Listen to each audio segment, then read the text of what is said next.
Rail strikes, failures and the effects of privatization have all taken their toll on the mainline steam calendar. The result has been some interesting substitutions. As a consequence of the failure of Blue Peter, 70,000 Britannia came to the rescue, leading to a rare visit by the Standard Pacific to the Settle and Carlisle.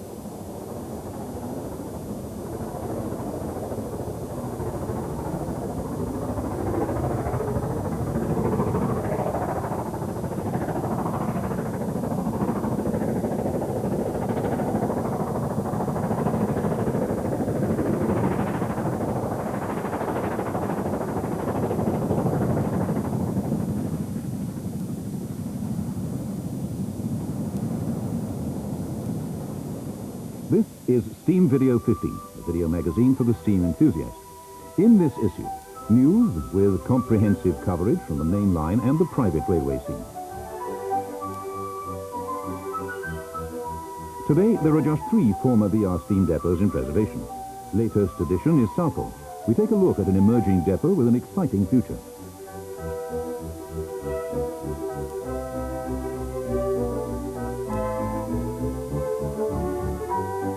No fewer than 6 of Gresley's legendary A4s were to escape the cutter's torch. The survivors are shown in action on the main line. The tradition of the Great Western Branch is preserved in deepest Devon. The railway's general manager, Richard Elliott, takes us on a tour of some familiar locations.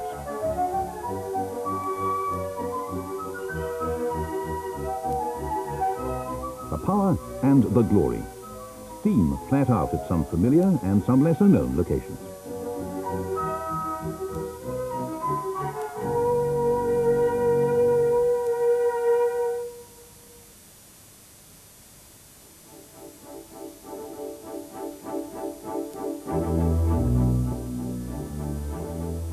The Hope Valley, and a classic location for steam. The last specials ran in 1988. However, in that year, a new high-frequency passenger service effectively barred future operations. Happily, the summer of 1994 has seen a revival in the form of the Hope Valley Centenarian, running from Manchester, Victoria to Sheffield.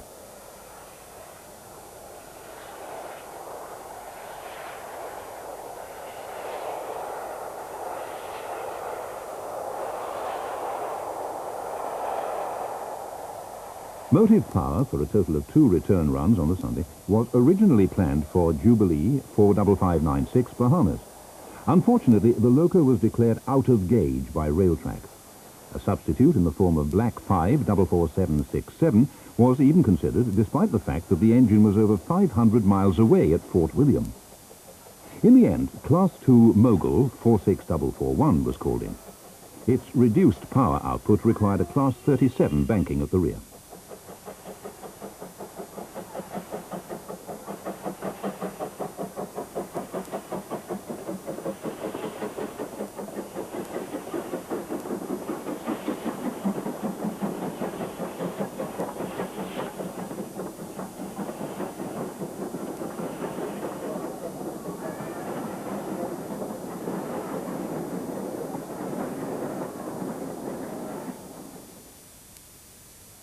Another series of steam shuttles saw 5029 Nunney Castle in action on the weekend of the 11th and 12th of June.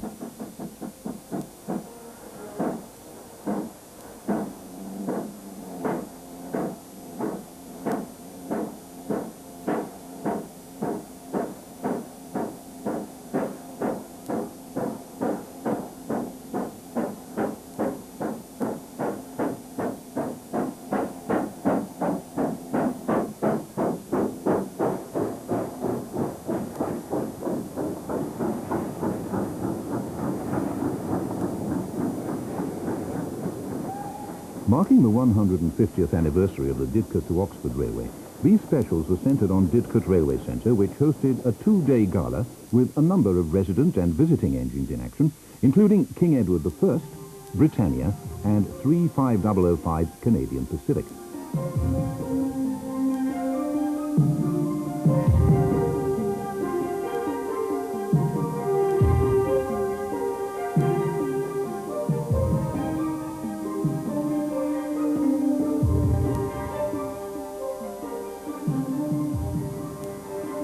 3000, renumbered and renamed 70014 Iron Duke, worked the centre's demonstration line during both days. The Brit had, incidentally, carried this identity during its May the 7th run from Victoria to Folkestone.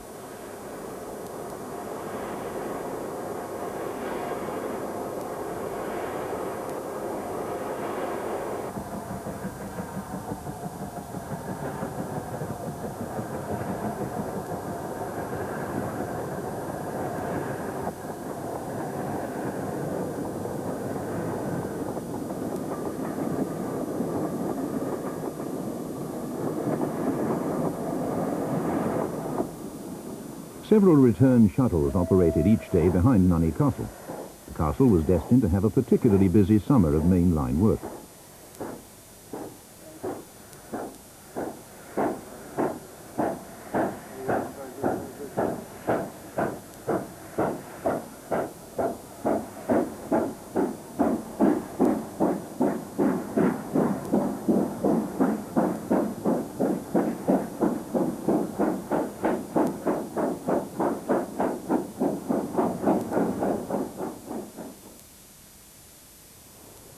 The gala weekend on the Paynton and Dartmouth Railway saw the last runs of Great Western 262 tank number 4555 before the expiry of its boiler certificate. The date is the 30th of May, and the 262 approaches Churston on its very last run.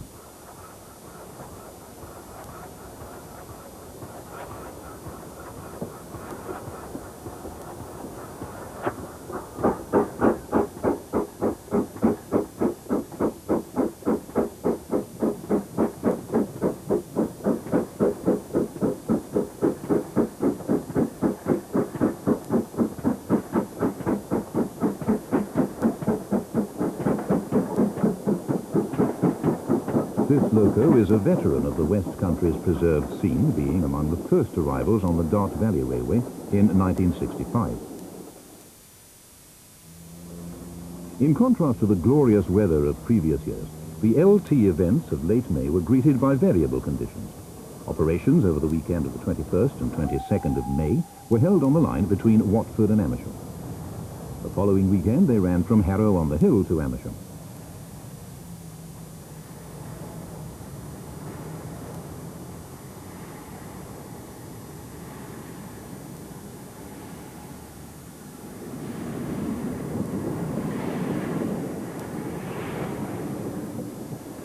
.5700 Pannier L99, Standard Tank 80079 and the Chapel and Wakes Cones N2 provided motive power.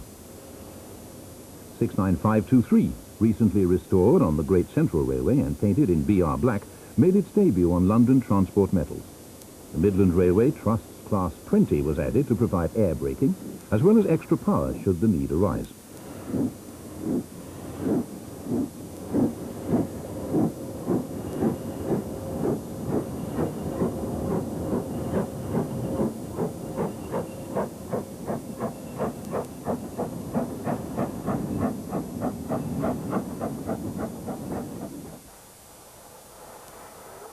After finally escaping the Llangollen Railway, Flying Scotsman continues to be dogged by bad luck. Its arrival on the Nene Valley Railway was marked by a period of repairs to the firebox. Early June saw Hinton Manor standing in for the A3. With repairs completed, the loco recommenced operation.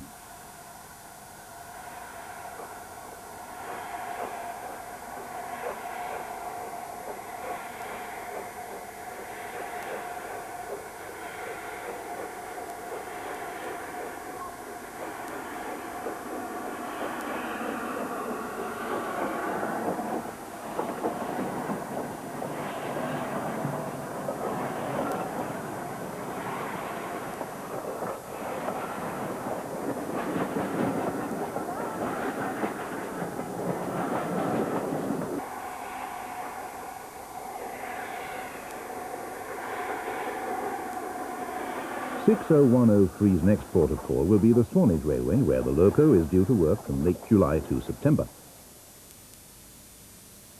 4498 Sir Nigel Gresley made a spring visit to the East Lancs Railway in between duties on the Cumbrian Mountain Express. The A4 has had a particularly busy period, having been active at various venues, including the Great Central, Tyseley, the North Wales coast and the Settle and Carlisle.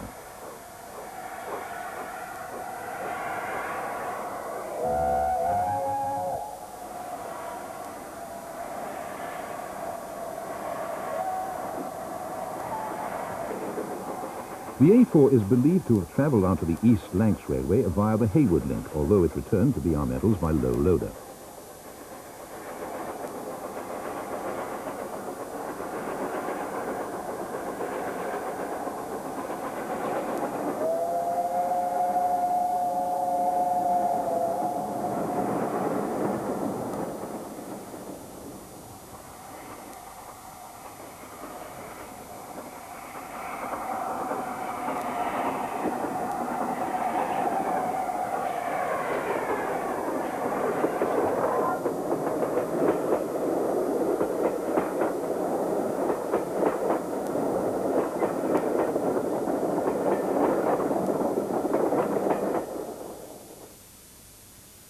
A major attraction at the Great Central Silver Jubilee event of early June was Bittern, masquerading as 2509 Silver Link.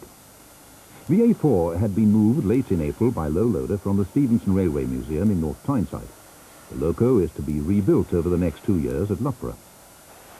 Another attraction was 5552 Silver Jubilee, resplendent in the 1935 chrome and black livery of the LMS. This was, in fact, a disguised 5593 Colapur. The repaint is expected to be retained until the late autumn. The Silver Jubilee in the railway's case was the 25th anniversary of the ending of passenger services over this section of the GC in 1969, and the creation of the Main Line Preservation Group.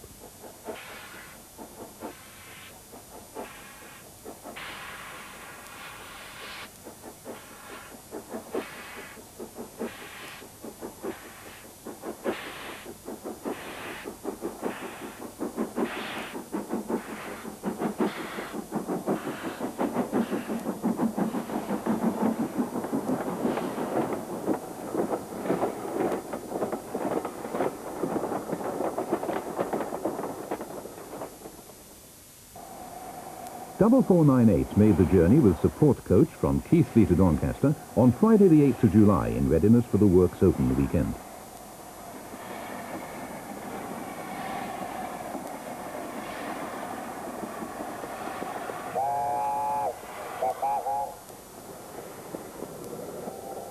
This A4 was, of course, a product of Doncaster Works, from where it emerged in November 1937.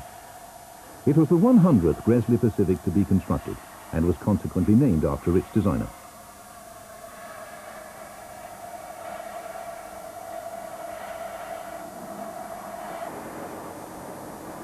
Also on display alongside 4498 was Great Northern Class J52 number 1247, also a product of the works. Third steam locomotive on display was 4771 Green Arrow, which had been diesel hauled from the National Railway Museum at York a few days before. The Lakeside and Haverthwaite's Fairburn 264 tank, number 42085, has suffered its fair share of problems following an overhaul last year. It first re-entered traffic in BR black livery after a 10-year overhaul in June 1993. However, since then it has been out of traffic for considerable periods, undergoing further work. Summer has seen the Fairburn once again in regular service on this delightful 3.5-mile line.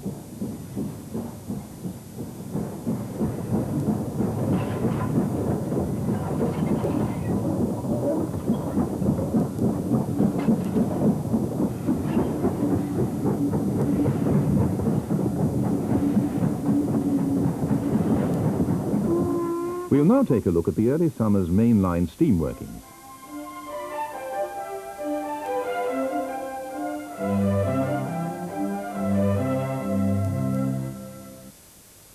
The line from Salisbury to Southampton saw a series of shuttles over the weekend of the 4th and 5th of June. These marked the 50th anniversary of D-Day and were hauled by 777 Sir Lamiel and S15 number 828. Sir Lamiel backs onto the first of the shuttles, the 820 to Southampton Docks. Incidentally, the loco may soon be repainted into BR colours as number 30777.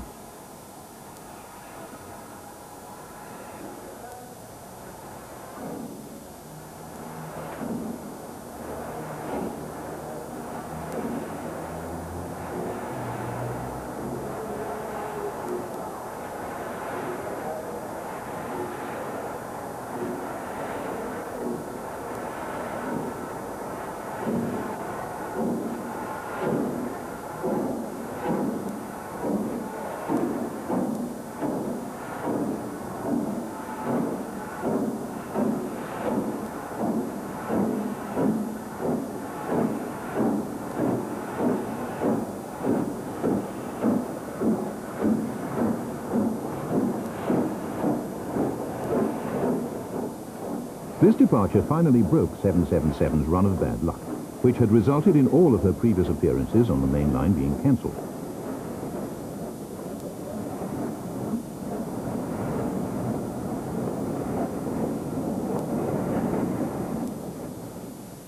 The weather on the Saturday mirrored that of 50 years before on the eve of D-Day. In torrential rain, the S-15 heads the Southampton to Salisbury train.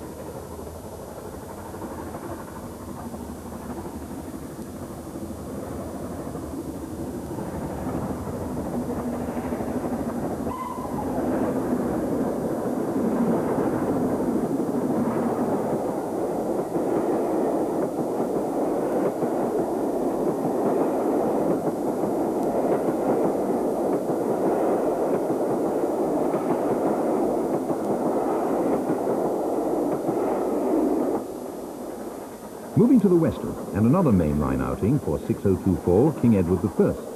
The Cotswold Sovereign was to run steam haul from Swansea to Newport, Gloucester, Swindon and Didcot. The King is seen on the first leg of its journey.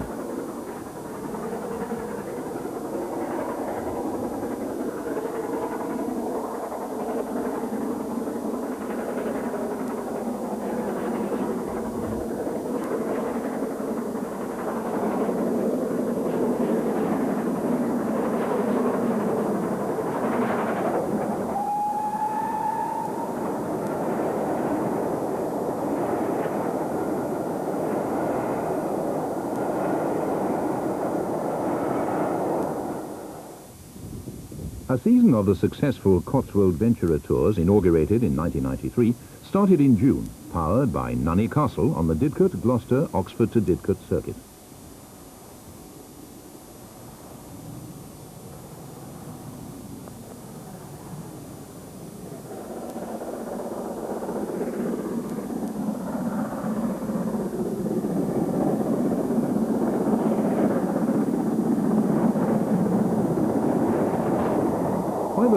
is scheduled to haul the next of these two circular runs in mid-July and mid-August.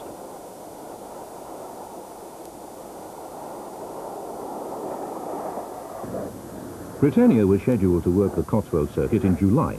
However, in the event, the Brit was dispatched north on a positioning special running from Didcot to Crewe via Gloucester, Newport and Hereford. Despite shortening the stop at Newport, the special still left Hereford 30 minutes late.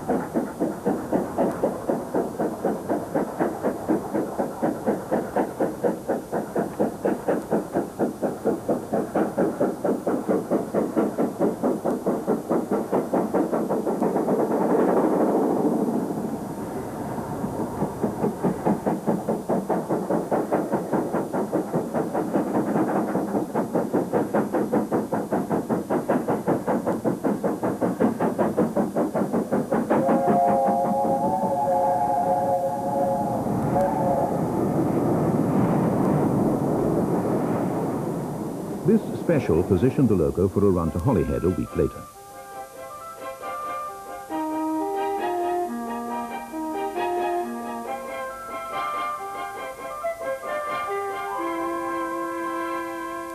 This was one of several tours put in doubt by the 24-hour rail strikes. As well as a lost day, these served to disrupt the timetable on the Tuesday and the Thursday, making loco movements and specials all the more difficult.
few days later, 70,000 headed for the Northern Fells, where it stood in for Blue Peter, which had failed.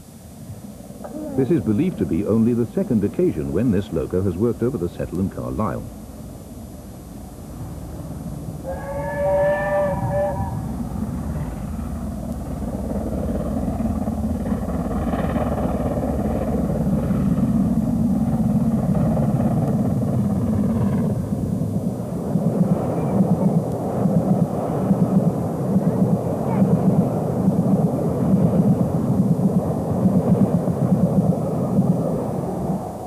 Story's Black 5, number 44767, made its way north from Derby to Carlisle on the 19th of May.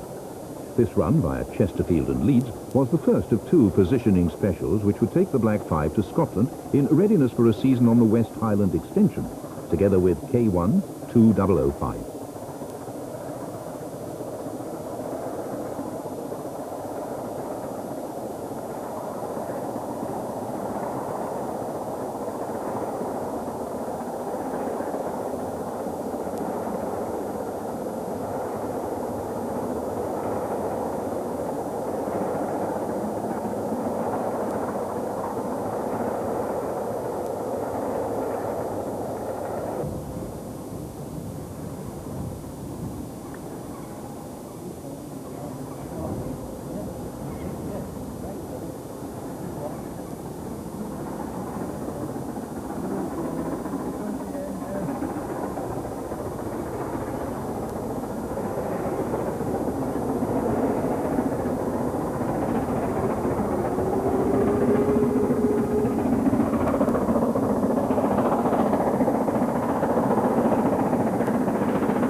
Hellifield continues to provide the steam photographer with a traditional, if somewhat run-down, backdrop.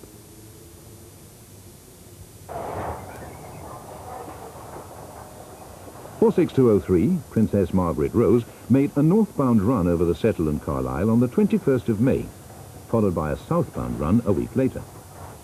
The Cumbrian Mountain Express is en route for Farrington Junction.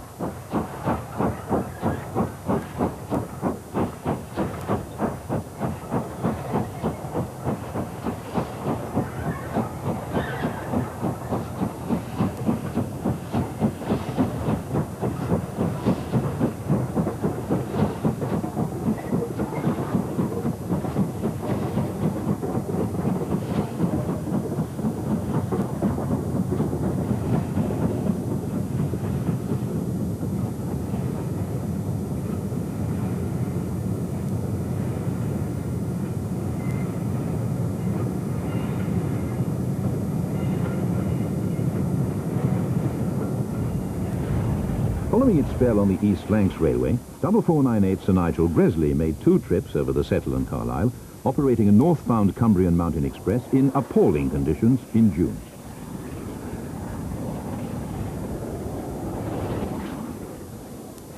July should see the A4 return to the Great Central Railway to join Silverlink and possibly 60009 for a unique three-engine A4 lineup.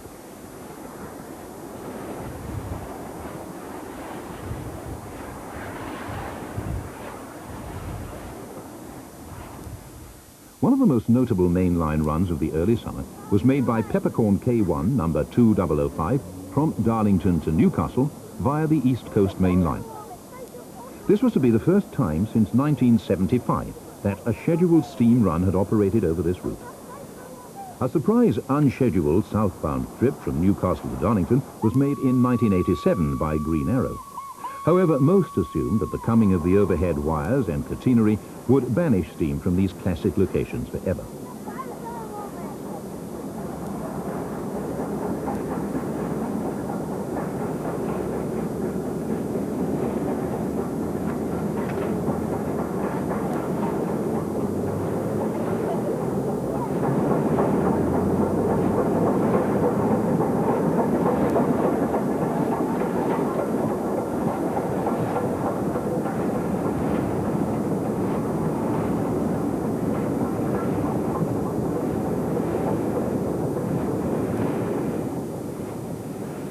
At Newcastle, the K1 was to run the circle into the station, followed by a departure over the King Edward Bridge. The catenarian wires have not entirely spoiled this fine viewpoint.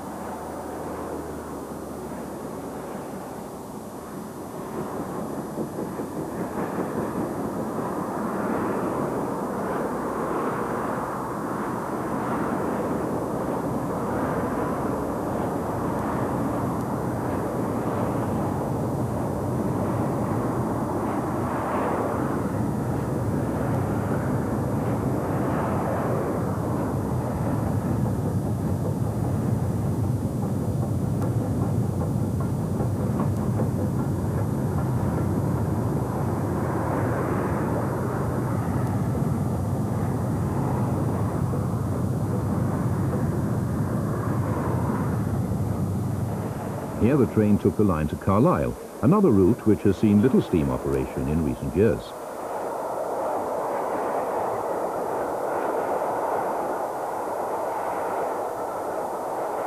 At Carlisle, the loco gave way to another peppercorn design in the form of 60532 Blue Peter, which was to haul the train over the Settle and Carlisle to Skipton.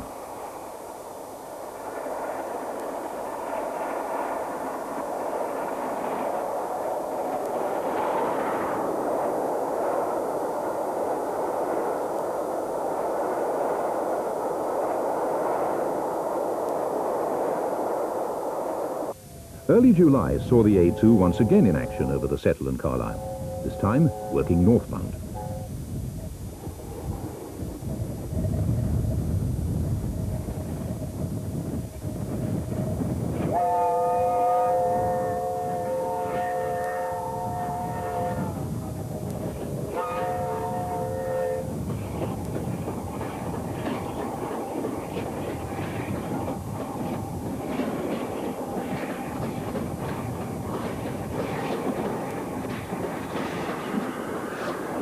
Shortly after, 60532 was to suffer a cracked outside cylinder liner. However, it should be in action by the end of July, allowing the long-awaited trip to Aberdeen on the 21st of August.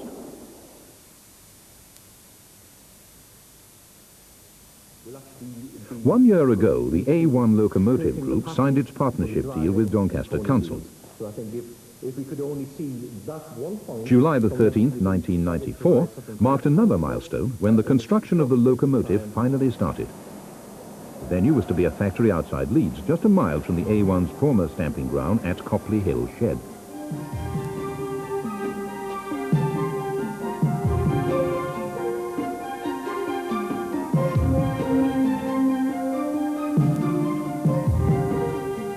Mrs. Dorothy Mather, widow of the A1's designer, A.H. Peppercorn, started the process of producing the main trains. The profile cutting system at the BSD Works at Leeds is all a far cry from the techniques employed to produce the class at Doncaster in the late 1940s. The 25 and 30mm steel plate is cut with extreme accuracy by laser.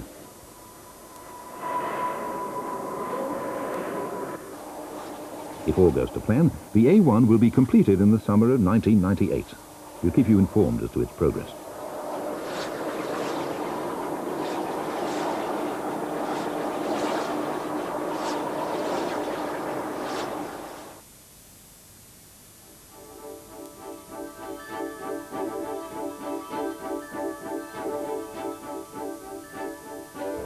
Southall Shed, home of the Great Western Preservation Society in the London area. The present building constructed in 1952, but there's been a shed on this site for many, many years, going back into the 1880s. The present building is now in joint lease. The Great Western Preservation Society hold roads 3 to 8 and rows 1 and 2, which were the diesel roads in the working day of this shed, are now leased by another steam preservation company. Going back into the 50s, this was a subsidiary shed, really, to Old Oak Common, which took all the prestige workings. But Southall handled a deal of freight workings and the branch services on the Brentford branch, which runs behind the shed, and the lines radiating from West Drayton to Uxbridge and to Staines. They also covered the steam rail motor services around the Greenford Loop. Something like 50 steam locos would have been allocated here in the old days, ranging from large freight locos of the 2800 series, 2885 in the background would have been just such an example. Plenty of 262 tanks for the suburban services, moguls to run freight services, and AC diesel rail cars which did the parcel services, as well as the odd branch things before the modern BR bubble cars took over from them. The facade of Southall Shed in 1994 is not as I remember it in the 50s and 60s.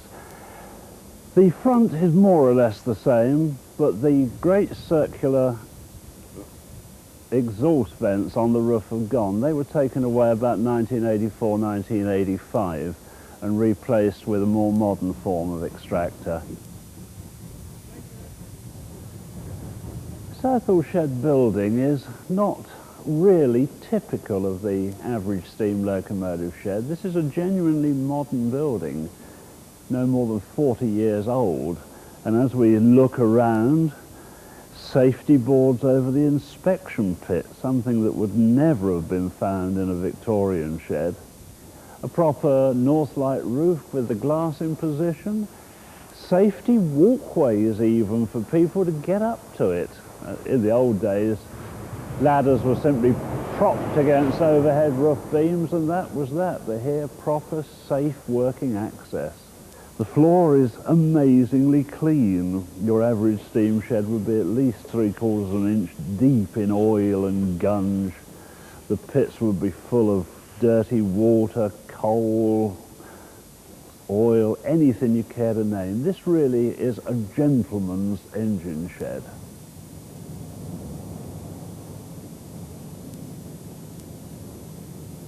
The BR steam power here is latent rather than actual.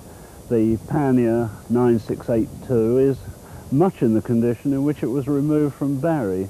It's interesting in that it was the last Swindon-built Pannier, perfectly standard 5700 class. But as can be seen, there is a deal of remedial work to be done on it before this one will be bashing up and down the Brentford branch again. 2885, or most of 2885, another loco with a great deal of work to be done upon it. Cosmetically restored only as it came out of Barry. This is the second of the later series of the Great Western 280s with the side window cab. The War Department 060 saddle tank has been the staple of the preservation movement wherever we go. This one carries LNER, or British Railways Eastern number 68078, and to my astonishment it actually was British Rail 68078. Many of these carry false numbers to give the impression they were ex-British Railways loco. They served with the army at varying camps. The National Coal Board bought dozens of them. Indeed, they were built by several different manufacturers. This particular one is a Hunslet, but Bagnall's built them, the Yorkshire Engine Company built them, and they could be found everywhere in industry and in the preservation era. Nearly all the railways started with them, but they found that the small wheels made them unsuitable for passenger services over distances of more than half a mile, and now they are generally to be found in sidings not doing much constructive at all. I remember this loco from before the war, when I was a child being taken down to Southsea, and outside the gasworks at Hilsea, two little blue locos ran about, and this was one of them. The Hilsea Gasworks locomotives. Incredibly, this was preserved by Portsmouth Council. It's most unusual for a local authority to take any interest in railways, but they couldn't find room for it, and mysteriously it's found its way to Southall. But it is a nice little survivor of the typical industrial saddle tank, and this will run up and down within the shed yard with a Mark I coach.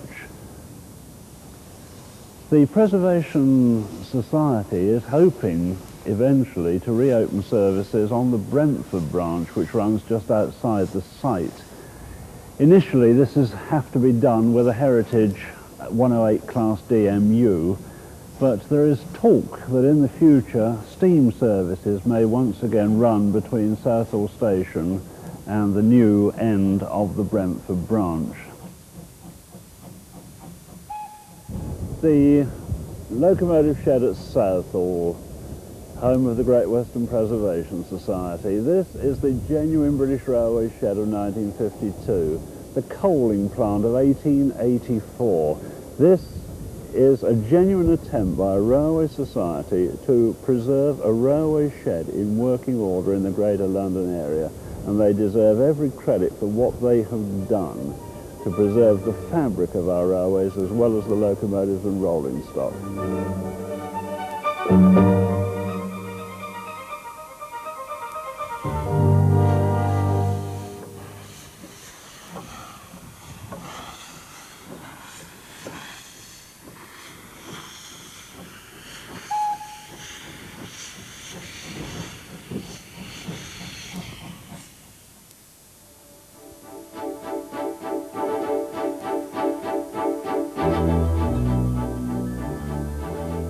The legendary A4s were to finish in active service on the Aberdeen to Glasgow main line late in 1966.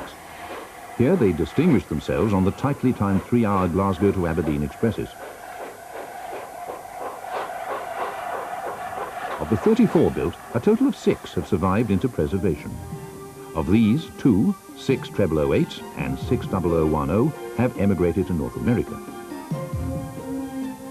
60010, Dominion of Canada, in a sorry state minus its double chimney, is hauled dead through Leeds to the docks at Liverpool. 60008, Dwight D. Eisenhower, was to end up on static display in the USA. 4 of the A4s remain in this country, and all have worked on the main line since withdrawal by BR. 60007, Sir Nigel Bresley, was one of the A4s transferred to Scotland for the famous Indian summer. It was withdrawn by BR in February 1966 and purchased by the A4 Locomotive Society. Restoration was completed with the livery returned to Garter Blue along with its 4498 number, as applied by the LNER in November 1937.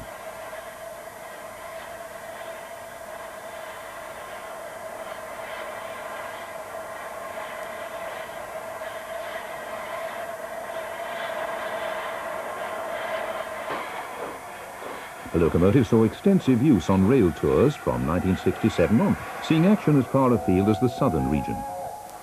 On this occasion, it's working a special north from Crewe along the West Coast main line late in 1967.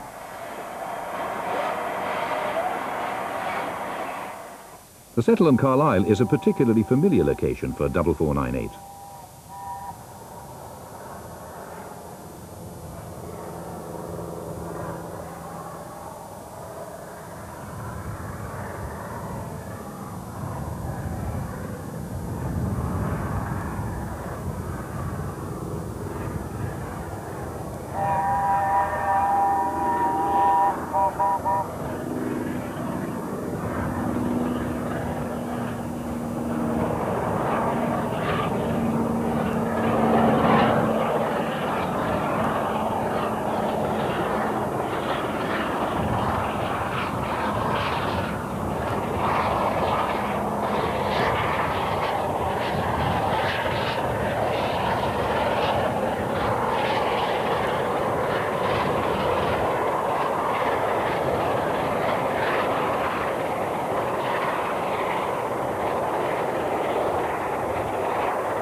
Six 0009 was to have the distinction of being the last A4 to work out of King's Cross on the 24th of October, 1964.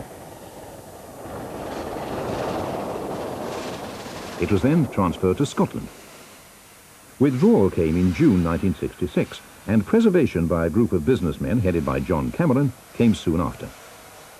By 1973, Number 9 was back in action north of the border, being based at Markinch. Since then, it's worked extensively on Scottish metals and has also made several trips south of the border. The BR green livery has been retained throughout its life in preservation. It's presently undergoing repairs at Bridgenorth for a cracked middle cylinder.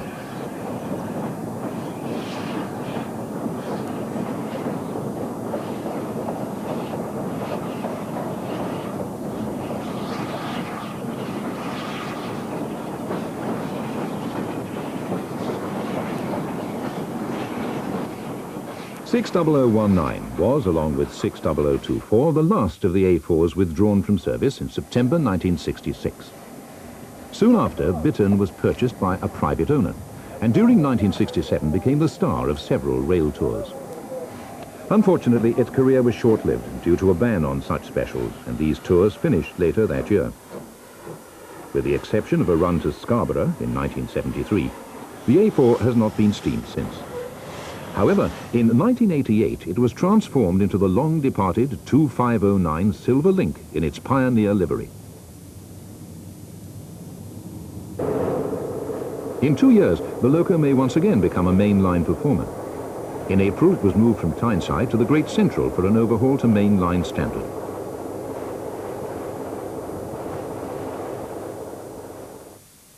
Mallard, by virtue of its record-breaking run in 1938, was scheduled for early preservation in the National Collection. In April 1963, it was restored for static exhibition, ending up at York after a spell at Clapham. A full-scale restoration was finally sanctioned, and in 1986, the loco emerged from the National Railway Museum for its first mainline run. Its duties took it far and wide. They included, late in 1986, the newly established steam route from Marylebone to Stratford-upon-Avon.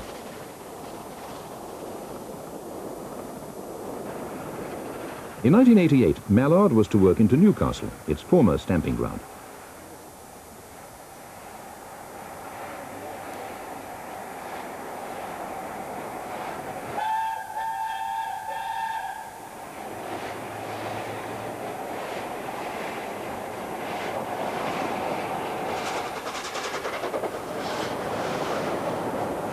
Today, 4468 is once again on display at the National Railway Museum, its mainline certificate having expired.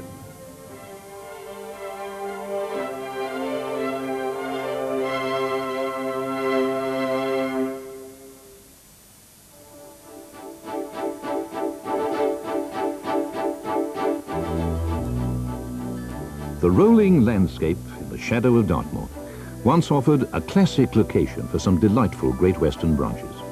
Today, just one survives. The South Devon Railway winds a course for 7 miles from Totnes on the Plymouth to Exeter main line, through Staverton to Buckfastleigh. Until recently known as the Dart Valley Railway, this is one of our oldest standard gauge preserved lines. Preservation was first mooted as early as 1962, when the line was closed to all traffic. The first rolling stock arrived in 1965, and the line reopened in April 1969. These 1969 scenes at Ashburton show a very different railway. In fact, the station had changed little since closure by BR to passenger traffic in 1958.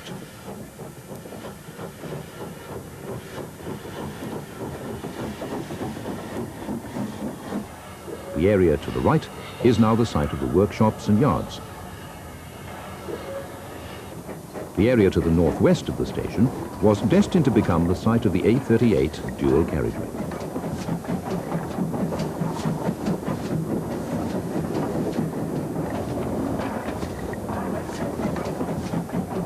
This barred access to the northern terminus at Ashburton, which was subsequently closed in 1972.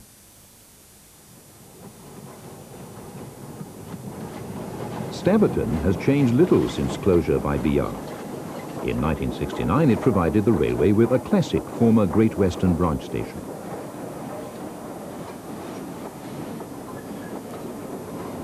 Today, it remains the jewel in the crown of the preservation movement.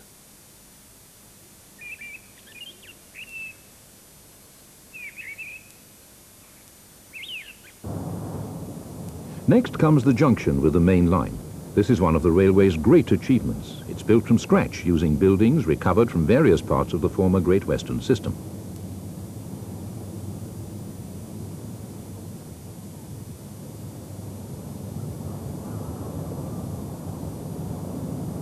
Access is via a new footbridge over the River Dart, which connects with the main station and town. The new station avoids the hefty charges involved in running trains into the main line station. Track will eventually be on the right-hand platform face, thereby allowing two-train operation.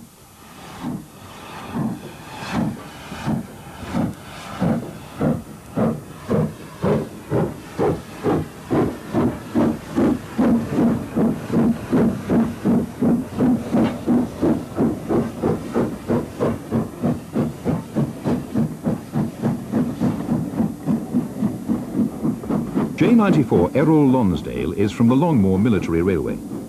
Richard Elliott, General Manager, explains. We bought it from the Mid-Hants Railway 3 years ago, and we put it back in working order. It's a really, really first-class example of its type. We've given it a different livery now. We decided that having already got one blue austerity, that we would give this one a British Railways image. The station has an impressive selection of motive power. We've got on hire this year 7714 from Severn Valley Railway as the second engine for the season, and this is carrying on our tradition of the last few years of having a different hire engine each season. We've also got in working order another austerity, Glendower, which will be needing an overhaul sometime next year. We've also got a little industrial engine called Ashley, which was the shunter at Exeter Gasworks.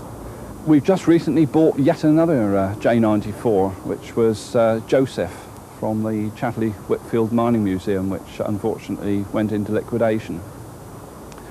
Now, the idea of this purchase is purely to give us another engine which we can get in traffic fairly soon, and will actually mean we don't need to hire an engine next year, because of course hiring an engine is a drain on the finances, and we would really wish to put this money into the restoration of our Great Western Fleet.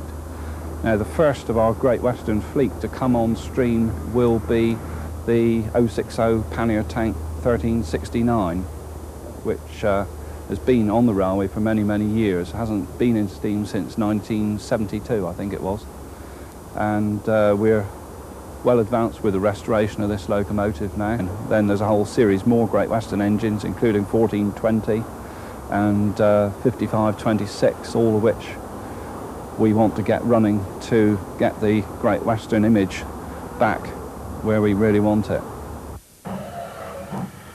In the summer of 1969, 1420 leaves Buckfastleigh. The A38 now cuts across the valley seen beyond the railway.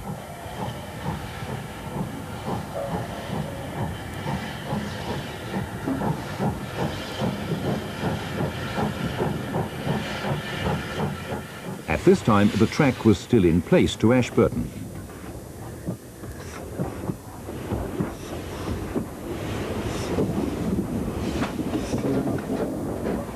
A famous visitor in the summer of 1992 was City of Truro, which stayed on the railway for a short period during its tour of the West Country.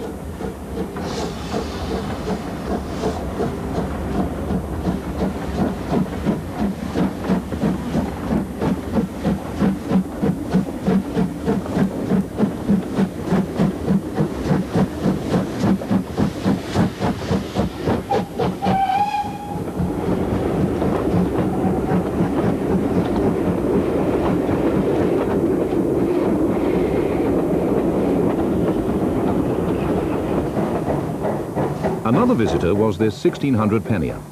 1638 is currently based on the Kent and East Sussex Railway.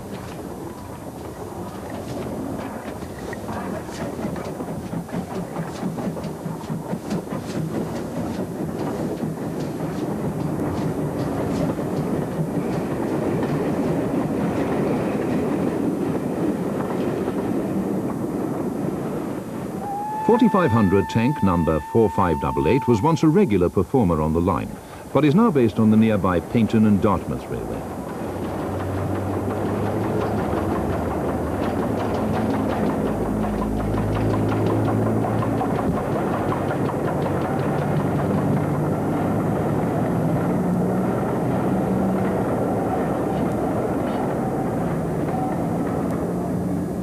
The branch to Buckfastleigh has now been in existence in preservation for almost 30 years. It's undergone considerable change in recent times.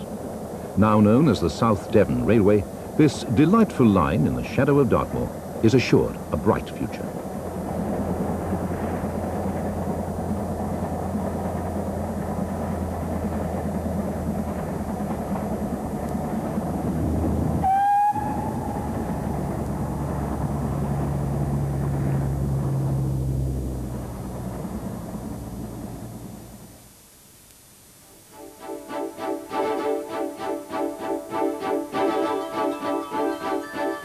The volcano of smoke from 7F number 53809 sums up the theme of this issue's showcase. The location is the 1 in 100 of the southern exit from Sheffield, and the 280 is well into the 5-mile ascent to the tunnel at Door South Junction.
The 7F's main line certificate has now expired, as has that of Flying Scotsman. In 1987, the line from Marylebone to Prince's Risborough and Banbury was enjoying a true revival of steam. 4472 has now, of course, become 60103, while steam operations have now moved away from this route. 4472's destination is Carnforth, a considerable journey.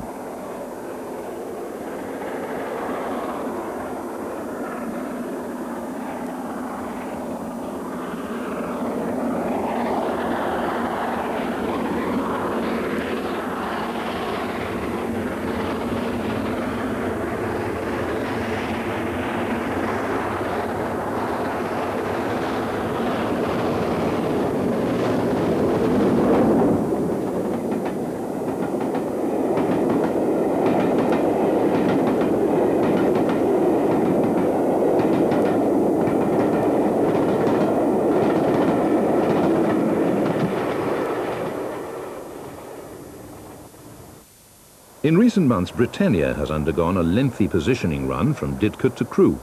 This location on the banks of the River Severn, between Gloucester and Severn Tunnel Junction, is a classic one for photographers.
few days, 70,000 was on the Settle and Carlisle.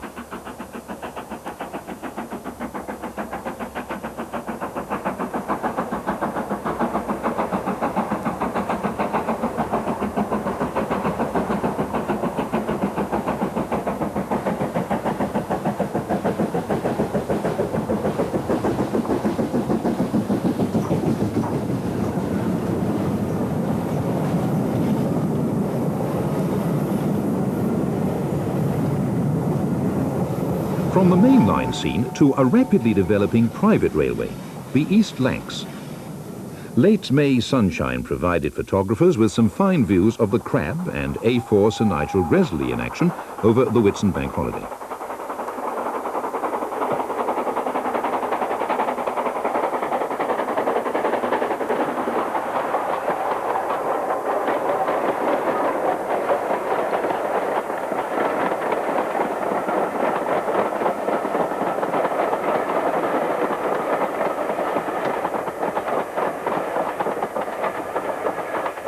In complete contrast comes torrential rain driven along by gale-force winds on the Settle and Carlisle. With the line side almost deserted, 4498 tackles the climb from Garsdale to the summit at Aysgill.